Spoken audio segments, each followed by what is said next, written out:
Welcome to the Positive Productivity Podcast, episode 254. I have a challenge for you. Do you want to help me help the community around us? Well, that's exactly what I'm doing in Keep Kim Accountable, a new weekly challenge I've set for myself in the Positive Productivity Facebook group. Every week I post 3 goals that I have for myself for that week. And if you, a listener, post a screenshot of your review of this podcast in the thread below that week's goals, then for every goal that I don't meet, I will donate $25 to a charity of your choice. By the way, if I reach all my goals this week but don't reach them next week, your name will be carried forward for all of eternities, so your charity could benefit multiple times. To get involved, visit thekimsutton.com/group and join the Positive Productivity Facebook group. I hope to see you there. The Positive Productivity Podcast was created to empower entrepreneurs to achieve and appreciate personal and professional success. I'm your host, Kim Sutton, and if you're ready, let's jump into today's episode. Welcome back to another episode of the Positive Productivity Podcast. This is your host, Kim Sutton, and I'm so happy that you are here to join us today. I'm also thrilled to introduce our guest, Jeffrey Shaw. Jeffrey is a podcaster, photographer, author, and speaker, and the host of the Creative Warriors podcast. Jeffrey, welcome. Well, thanks, Look, I have a blooper in the first second. I'm thrilled to be here with you. I was going through, and I just had to jump here for a second because you gave me podcaster envy. I was going through your list of guests that you had, and I already shared with this with you in the pre-chat, but I was just drooling. And you have big names, you have not so big names, and I love seeing that I know personally some of the not so big names. I would love to journey to how you started the podcast at some point, but can you take us back even further to how you got on this part of your journey of life?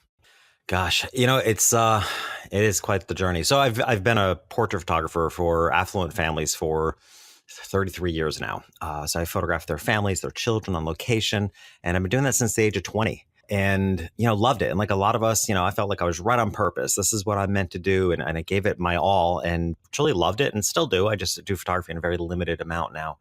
In 1999, this idea of a business coach crossed my mind. And Kim, in 1999, nobody was talking about business coaches. Like it was just, not really a known industry. But I hired a business coach and loved every moment of it. And I stayed with that coach for 7 years, speaking to him 3 times a month.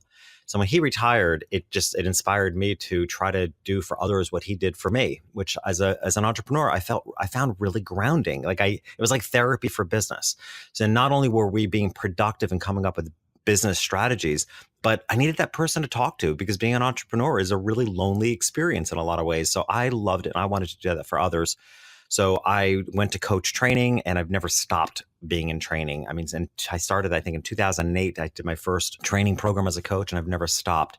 And of course, once you're a coach, next thing you know, people are inviting you to speak on stage. And the podcast I started in July of 2014, it was really a personal challenge. Somebody had mentioned the idea to me 2 years earlier and I poo-pooed the idea. I'm like, podcast, isn't that like outdated? And that was in 2012. But in 2014, I took it upon myself as a personal challenge. I'm like, I've always chased my dreams. I've always earned every dollar. I wonder what would happen if I had a podcast. I wonder if anybody would show up. I wonder if guests would say yes. I wonder if I would have listeners. And I wanted to challenge myself because, again, I had always been a chaser. And I wondered, am I worthy of coming to, I always said as a photographer, I always felt like a professional guest because I was the one always asking for the bathroom. And so that's why I started the podcast. And lo and behold, it was crazy. Like major people said yes. People show up in droves. It's a really popular show and way beyond what I ever could have expected. And now I've written my first book and part of what I talk about in the book, the concept of the book Lingo, kind of wrap it up with this part of the conversation is the idea of Lingo is to only work with your ideal customers. And one of the unseen advantages of working with your ideal customers is they bring out the best in you. This is what a lot of people don't realize. A lot of people, we talk about ideal customers because they're going to spend the most amount of money or what have you, but they also bring out the best in us. And often people can see more in us than we can see in ourselves. And that to me is what happened with the podcast. Like when I started that podcast and big names were showing up as guests and, tens of thousands of people listen to the show, weekly, monthly, I just wanted to get better at it. And then it just kept growing. So I think that's an important part of entrepreneurship and the whole idea of productivity. How to be productive is to work with your ideal customers who bring out the best in you so that you can be better and more productive. So that's a little bit about my journey. And so here we are today. I've just released my first book. And that's been the scariest leap I think I've taken thus far. So we'll see. Oh my gosh, Jeffrey, you brought up so much for me right here. And in our pre-chat, I was sharing how I get so many questions and thoughts while guests are talking. Not that I'm thinking about it, but you just bring out so much. And then listeners, listen to my most recent blooper reel. I don't know if it will be released before or just after this episode with Jeffrey, but I'm sure I'll say brain fart at least once because I have so many of these awesome questions. But I had to tell you, when I started my podcasting journey in 2016, I was sending inquiries to who would be my dream guests. And I nearly dropped to the floor when the first one said yes. Yeah. I was like, oh my gosh, this really just happened. And my husband sees me like over jumping, and that's not something that I do. He's like, what's up? I was like, he said yes. Yeah. And I felt like it was talking to a celebrity, but the more I've gone on through this journey, I realize everybody's just a person. Yeah, absolutely. Yeah. My first guest was Sally Hogshead, who, author, branding expert. I mean, she's huge, and she's in the Hall of, in the National Speakers Association Hall of Fame. She was my first guest. And meanwhile, I'd been reading her books and taking her Fascination Advantage assessment. And she's like one of the people I admire most in the world. And I decided I wanted her to be my first guest. So I tweeted her on a Sunday, because I figured even if she had a team who supported her on social media, and I don't know if she does, she might be doing it all herself, but just in case, I figured they were less likely to be doing it on a Sunday. So maybe she would answer. And sure enough, she did. So I tweeted her on a Sunday and said, hey, I'd love for you to be a guest on my show. And she was. And then at least seven, 8-time best-selling author Michael Port, he was my second guest. Because I reached out to him and said, hey, I have this new podcast. Would you be so generous to be a guest? Sure. I mean, it's crazy, the level of generosity among some people out there in life that are just doing huge things that are willing to show up for you. It's pretty amazing. Absolutely. Listeners, in our pre-chat, Jeffrey and I were talking about how our lives have crossed paths without us even knowing. We were both in Greenwich at the same time. And this has happened with previous guests. Chris Worth and I actually we worked in the same building in Greenwich, Connecticut, of all places. Jeffrey, yes, it's not a big town. At the same time. Yeah. Right. So Chris Worth of the No Quit Living podcast, Jeffrey Shaw, and I all were in Greenwich, Connecticut at the same time, unknowingly working our own lives, doing our own things. Podcasts at that time, I mean, this is 2004. A podcast wasn't even on the horizon for any of us. And now look, it's amazing. But I want to go back to ideal clients, because this is a journey that I have just realized that I needed to be more aware of in the past 2 years. Actually, I was taking on every single person who inquired. If they were willing to pay me, then I was saying yes. And it got me so anxious and so stressed. But I also realized I was working in scarcity mode. Yeah. If I don't take this person, where am I going to get money? But I realized that, just like you said, that it's a higher quality relationship. It's not just about the money, but they respect you as a person. They respect your ideas. They're willing to pay more. Yes, because it is that higher quality of relationship, and the respect is just there. Hey, the theme of your show, how to be most productive, right? I mean, the way to be the most productive in your business is to work with your ideal customers. One of the things I talk about in the book Lingo is busting up the Pareto principle, which is the 80-20 rule. And, hey, it's a well-known theory, and it works in a lot of places in life, that says 80% of your income comes from 20% of your customers. But I don't know about you, and I don't know any entrepreneur that can actually afford for 8 out of 10 customers to not work out. Like, that's basically what that's saying. The 80-20 rules, it means 2 out of 10 customers are actually worth your time. None of us can afford that. And to your point, like, people get caught in this scarcity mode because the only reason people work with non-ideal customers is because they need the money, right? But to actually be at your most productive at some period of time, you need to focus on only working with your ideal customers so that you can get to the point of not needing the money as quickly as possible. right? So if there's a transition there at all, it's pretty brief. It's the transition of saying no, if you need to say no to, so that you can leave the space available and make sure you're only seen by your ideal customers. And that's really, at the end of the day, that's what Lingo is about. Lingo is a marketing and branding book with the sole goal for entrepreneurs and small businesses to only work with their ideal customers. And I lay out a 5-step strategy where you're building a brand that is only speaking the secret language of your ideal customers. So those people that are not your ideal customers, they don't get you. They don't understand your brand. They don't get your branding message. It doesn't mean anything to them. They don't share your values, so they don't show up.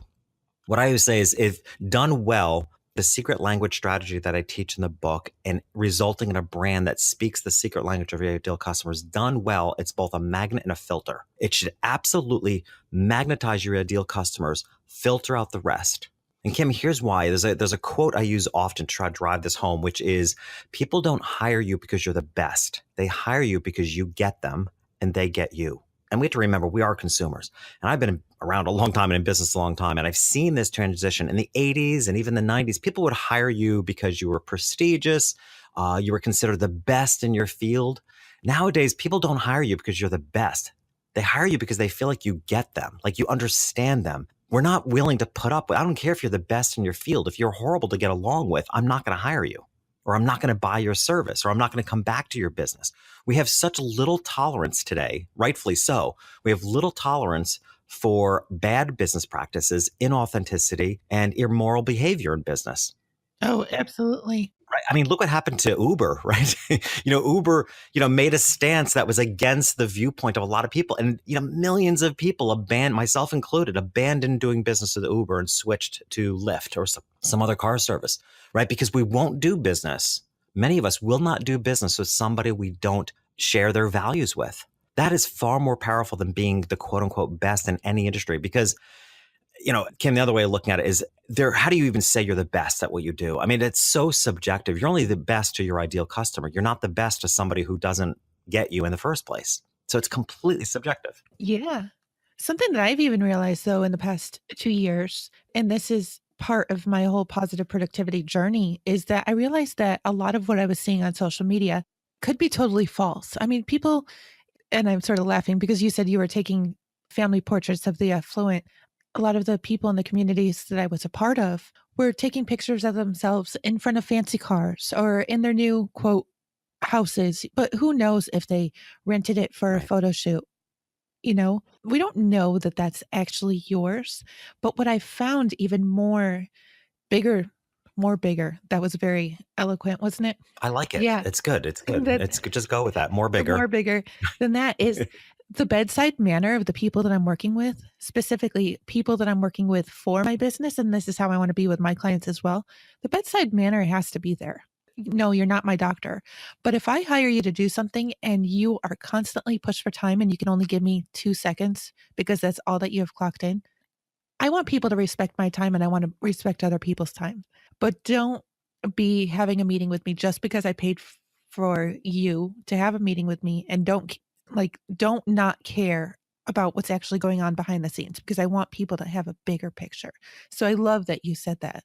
Yeah, Lingo's. Here's one of the things I think that makes the book Lingo unique. And I actually fought for this because, I said to another host that we need another category in book sales, like whether it's Amazon or going to an old fashioned bookstore. There's like business books and there's self help.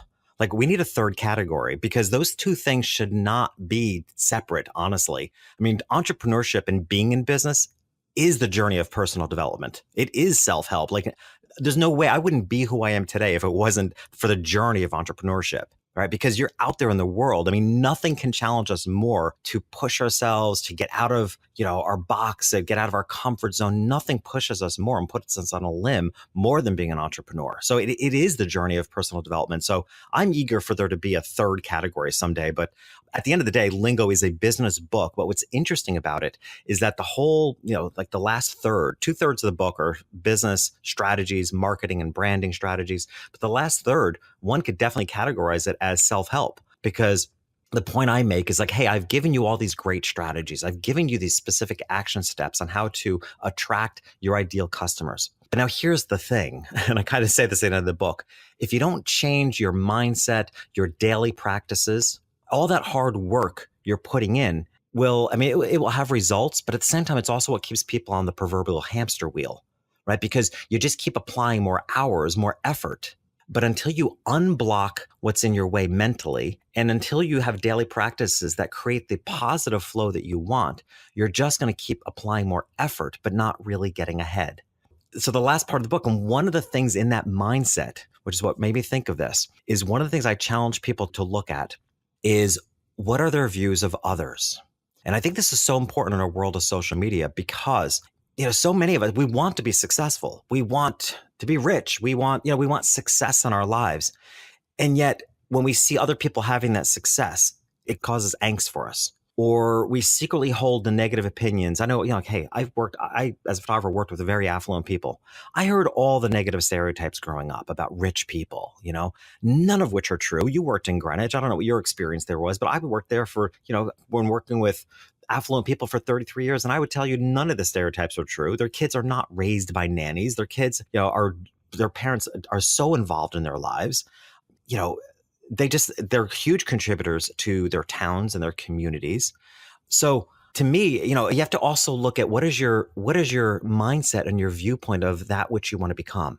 And I think social media plays a big part in this. We need to not let it cause us anxiety. We need to also not believe that it's all true and just say, hey, if it's true for that person, good for them, because there's more than enough to go around. I can achieve that too. And then just move on. Jeffrey, I went through Aimee Porterfield's Webinars That Convert program.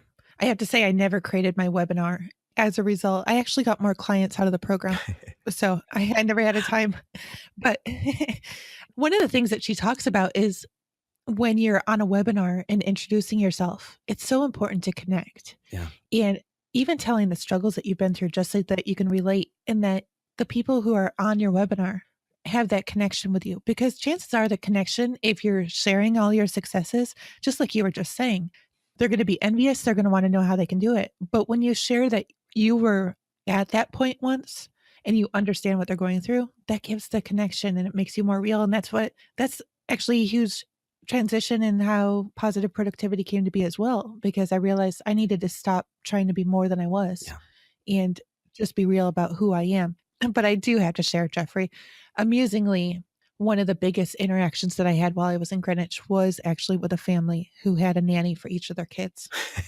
Yeah. And I was sitting in a meeting one day where it was a married couple. The woman called one of her nannies and said, hey, I was just walking by such and such a department store. I want you to go and buy the whole window.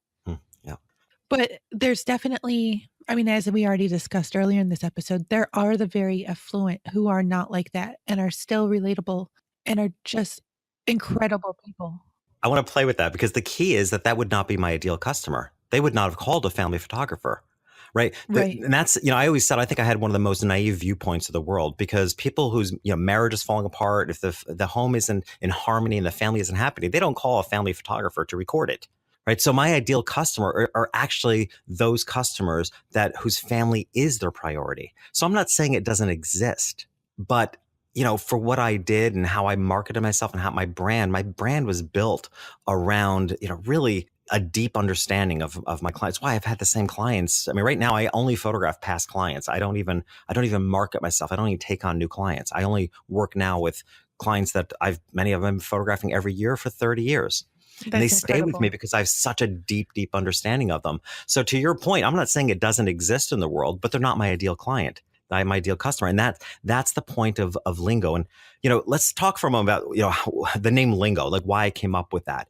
To understand in a practical sense, and what my discovery was, and to your point, I start Lingo off with a couple of stories that are very vulnerable. There's things in there that I've not shared before as to how, hey, the reason I even came up with this idea of speaking your customer's secret language was because I had a failing business. I struggled for 3 years.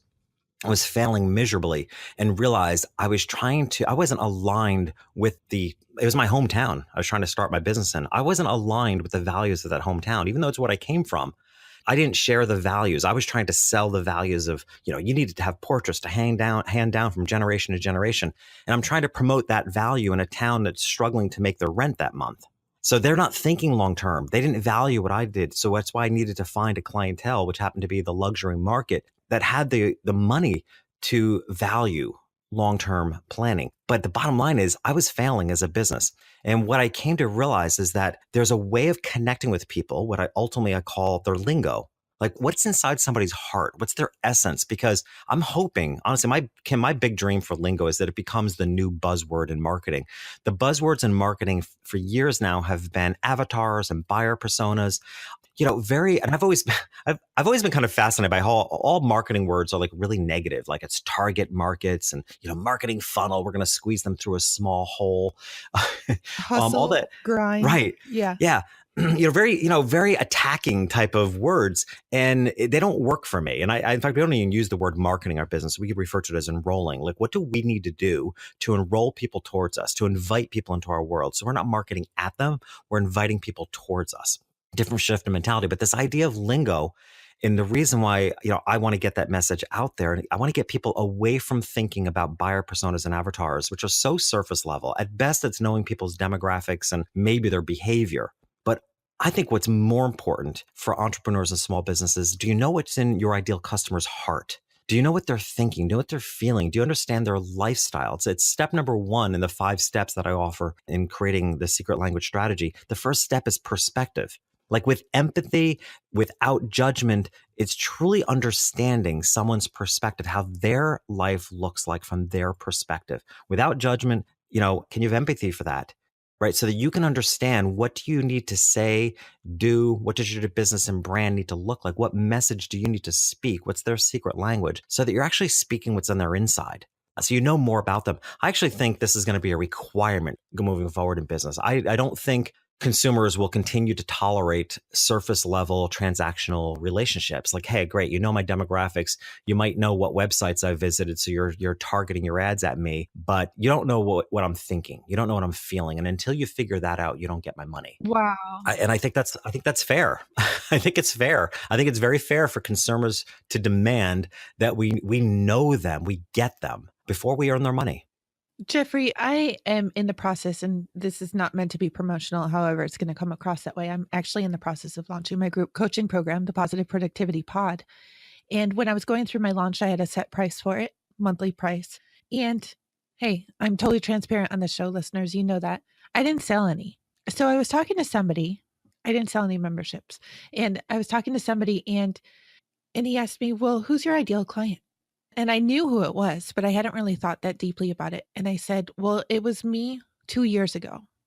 And he says, well, tell me more about that person. And I said, well, they're not sleeping. They are working more than they should. They don't have any money. And at the time of this recording, listeners, we're approaching the holiday season. I was like, they don't know how they're going to buy Christmas presents. They don't know if they're going to have Christmas. And he said, so do they even have $97 to spend on your product right now? They might understand the value, but are they willing to part with that right now if it means no Christmas? And I said, wow, you're right. And I don't want to give away my products for free. Nobody should have to give away their products for free. But by totally getting inside, I got a better understanding of their lingo. He's like, so how long is it going to take for you to make a transformation for them? And I gave him a time period, and he said, well, how about giving them a promotion, $1 for the first 30 days. They can get in, they can try it out, they can kick the wheels, and then you charge them the monthly rate. Or, I'll give you an alternative. Please. And not that that's a bad strategy. And actually one of the 5 steps of building the secret language strategy, one of them is pricing. So I actually talk a lot about pricing psychology because it's so powerful. But here's the thing about pricing. People tend to think that pricing repels, right? Actually, pricing psychology done right actually attracts, because pricing creates perception. I mean, you can give anybody, we all have the experience where we won't buy something because it's so cheap we think it's not good enough, right? So pricing creates an immediate perception.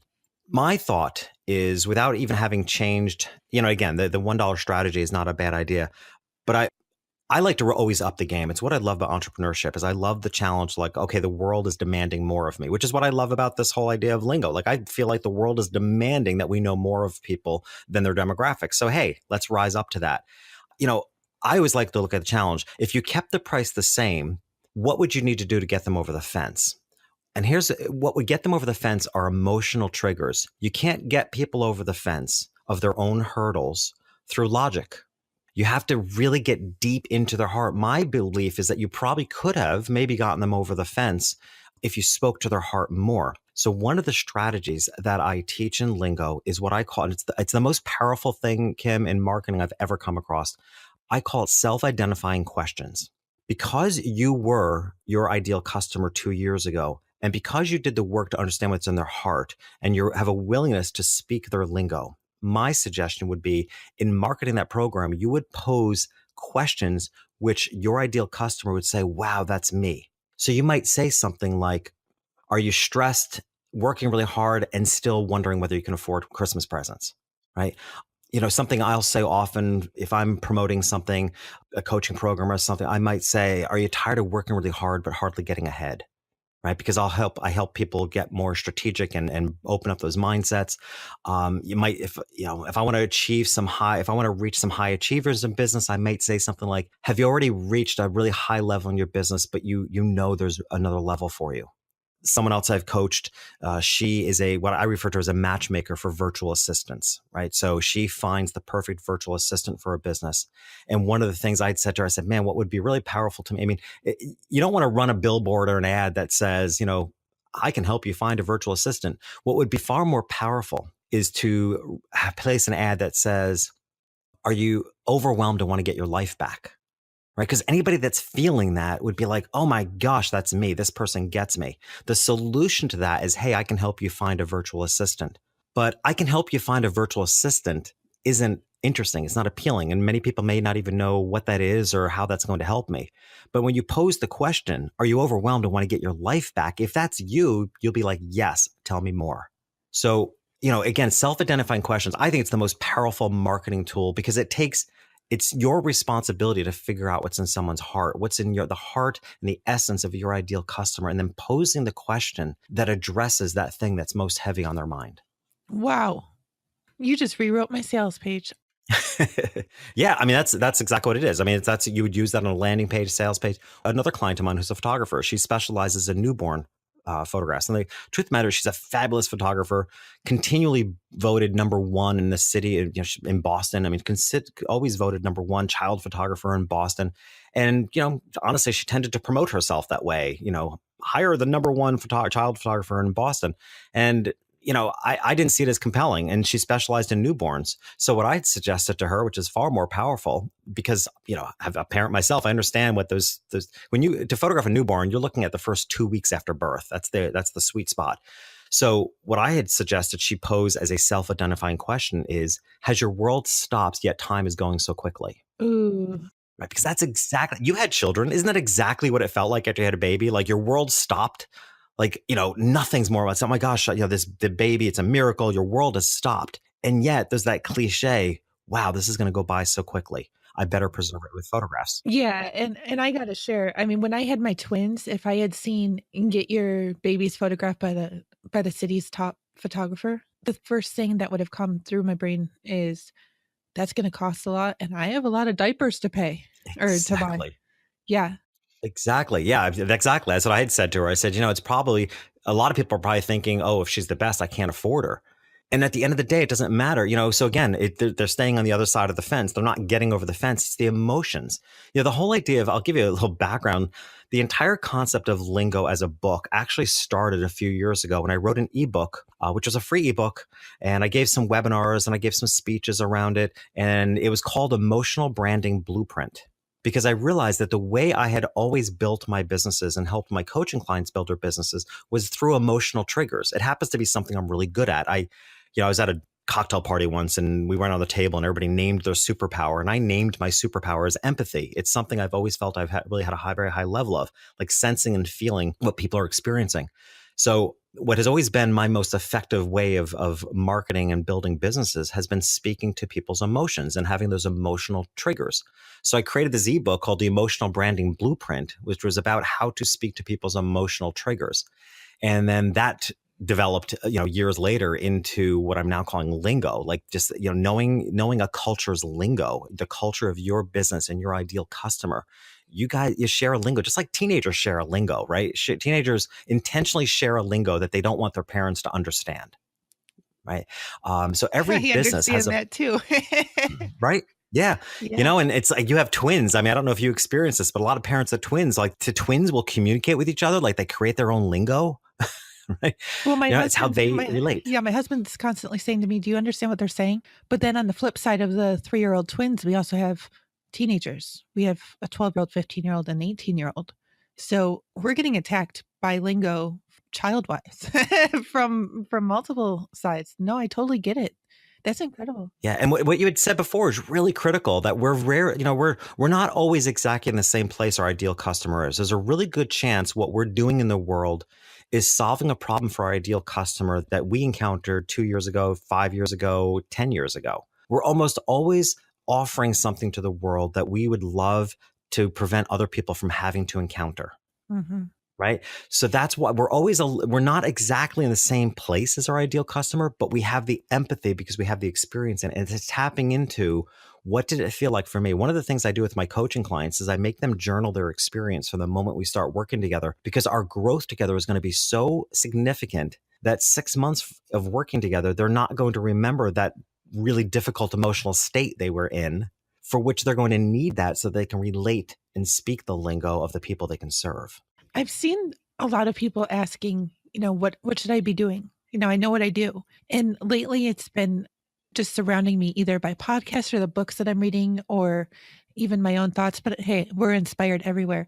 It's not necessarily what we're doing, Great point. but it's what we've done. Yeah. So I love that you brought up experience.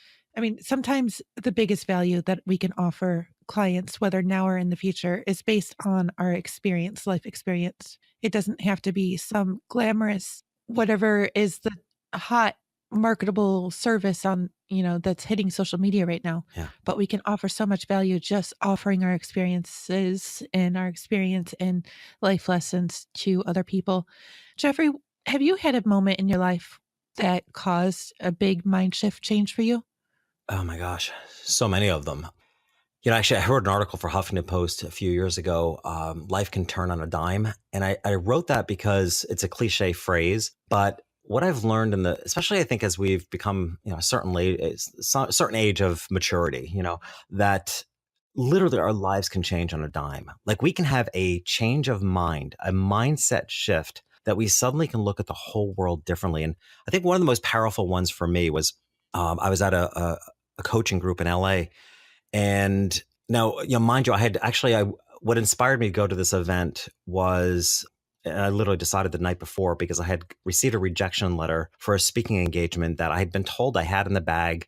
I felt I deserved. I felt that, I had it as a shoe-in, and then suddenly got the letter that I wasn't chosen as a speaker. And it just hit the final straw for me. It just hit every emotional pain point in my life of not being chosen and being the last one to be chosen. And it brought up so much emotional stuff for me that I knew of this event taking place in LA, and a last minute decision, I decided I'm going to go. I need something. So I went. And while we were there, the coach facilitator brought up this idea of playing a game, and apparently audibly grunted. And he's like, well, what's that all about? I said, to be honest with you, I hate games. Like I just hate games because somebody's going to win and somebody's going to lose. And I'm a competitive person, but I'm competitive with myself. I don't play sports. I've never enjoyed, I admire those that do, but somebody wins and somebody loses. Like, where's the sport where both people win? Like, I like that. So, I love personal challenge sports. And, so kind of the long story short of this story is that through a series of exercises, I realized, and this was a huge mindset shift for me, that I realized that it wasn't that I was always the last one chosen in life. It was that because I hated the game, I hated the win-lose game, I stood last in line. Like I literally I made sure I stood back. I mean, it all brought up memories of grade school when they were pulling together the kickball team. And I would slowly escape to the back of the line because I didn't want to play the game, right? But here's the thing, and this was my mindset shift. You can't go around whining that you're the last one chosen, you're the last one in line, if in fact you're putting yourself last in line. Right. That was an immediate mindset shift for me that I came out of that event. I contacted the organizers of the speaking group and said, I just don't accept that I wasn't chosen. Let's talk about this further. And you know what? I got the event. It was a national speaking engagement. Because I decided to finally stand up for myself. I finally put myself in the front of the line and said, I don't agree with this decision. I have the experience. I listed all I said. Something's off here. And, I put myself first. I put myself on the front of the line and I was chosen. And that's still an ongoing struggle for me. I still tend to be the type of person very often to hide in the back of the line and then complain that I'm not seen. And for me, it's a daily reminder. It's like, no, put yourself first, get yourself out there, be visible. And here's the thing, Kim, it's not about visibility. My ego doesn't need the stroking. Honestly, not that I have a huge ego, but it's like I'm confident enough. I'm confident in who I am. I'm confident in my abilities. That doesn't need stroking. I just want the visibility so I can do the work. I want the visibility so I can have the impact. I want the visibility so I can help others. That's why I'm here. That's why I wrote a book. It's like, this is about impact, right? So standing in the back of the line wasn't helping me serve anybody. It wasn't helping me serve myself. And that's my daily reminder. It's like, no, take your place in the front of the line and demand to be seen so that I can have the impact that I want to have. What you just said, I want to take the whole thing and put it on my website, because that's exactly how I feel. My ego doesn't need a stroking, but I know I have a greater purpose. And if I'm not putting myself out there, then I'm not serving the people who really need the messages that I have to share. Exactly. Yep. 100%. It's, yeah, because we can tell those that are ego driven, right, and we stay away from them. But one of the things I spoke about often with my clients that I coach, and if they're struggling with sales, which a lot of people do, and again, this is largely lingo is an energetic feeling. It's when you get someone, it creates an energetic connection that goes beyond words. And that's the irony of it. I wrote a book called Lingo, but it's actually about what you wind up by speaking someone's lingo, you end up creating something that's deeply profound, that's unspoken, right? And something I help people with sales is I've told, well, are you showing up salesy or are you showing up committed? Because it's very different. Like when you're coming from a place of authenticity and service and really desire of impact, you can actually be quite forward. And the energy you're creating is one that you're fully committed to that person's well-being.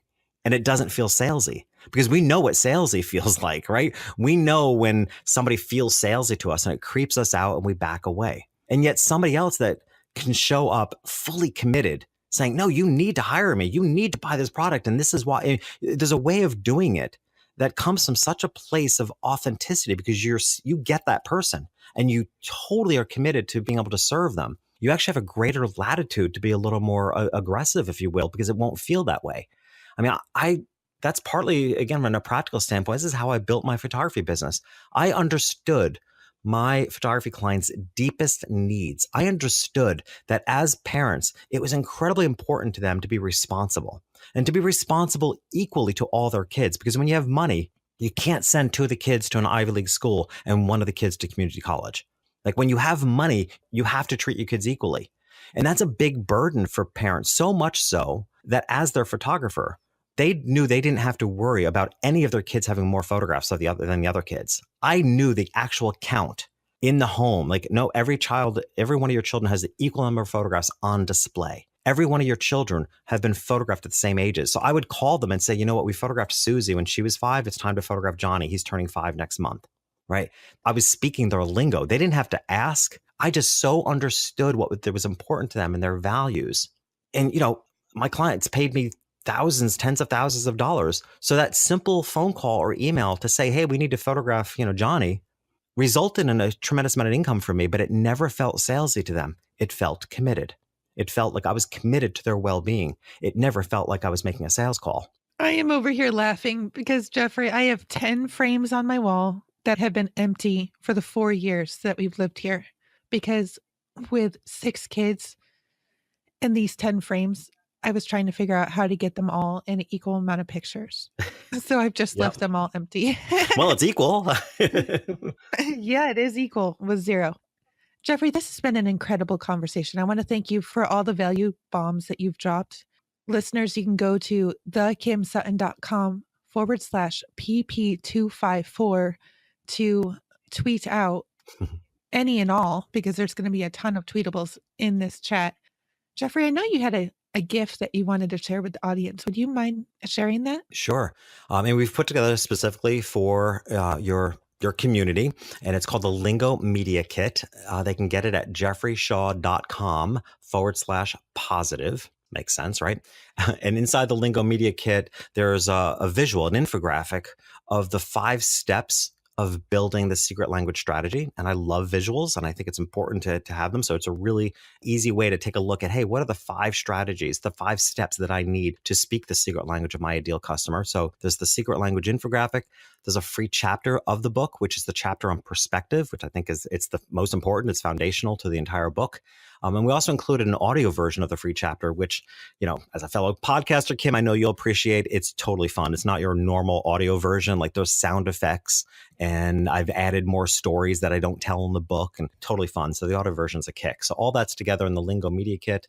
Again, jeffreyshaw.com/positive. Awesome. Thank you so much. Jeffrey, where can listeners connect with you online? Yeah, jeffreyshaw.com is, honestly, if you start with the Media Kit, the Lingo Media Kit, because, if you find me there and you get a taste of what I do, and that's kind of my thing, Kim, is I don't go around giving out my website a lot. I try to give something that represents who I am, so that if you like it and you get it, you're more likely to be my ideal customer. I don't drive just all traffic to what I do. That's the whole point. I'm looking to call forward my ideal customers. So, hey, if you feel like you get me and I've spoken your language at all, get the Lingo Media Kit, because if you have that, my contact information is all over it and all my social media. And I'm crazy on social media. I'm all over the place. So start with the Lingo Media Kit. And if you like it and you feel like you get me and I'm going to get you, reach out. Awesome. Jeffrey, do you have a golden nugget that you can offer to listeners? Yeah, I think my golden nugget is to not go through your life trying to prove yourself. And that's one of the greatest advantages of working with your ideal customer is they already get you. They already value what you do. And it is life-changing in life and business to realize that if you work with the right people, your ideal customers, you don't have to prove yourself, right? You don't have to, you're already working with people who like who you are. When I start working, I do a lot of coaching around lingo coaching, and we start with, well, who is your ideal customer? Defining who your ideal customer is actually begins with defining who you are. What are your values? Who do you want to be in the world? What do you stand for? And then building a brand where who you are and what you do and what you have to offer is highly recognizable to your ideal customer, so that you end up working only with your ideal customers. When you work with your ideal customers, you don't have to go through your life proving yourself. They already like who you are. They already value what they do. They already want what you have to offer. It's an easier way to live. It is highly productive.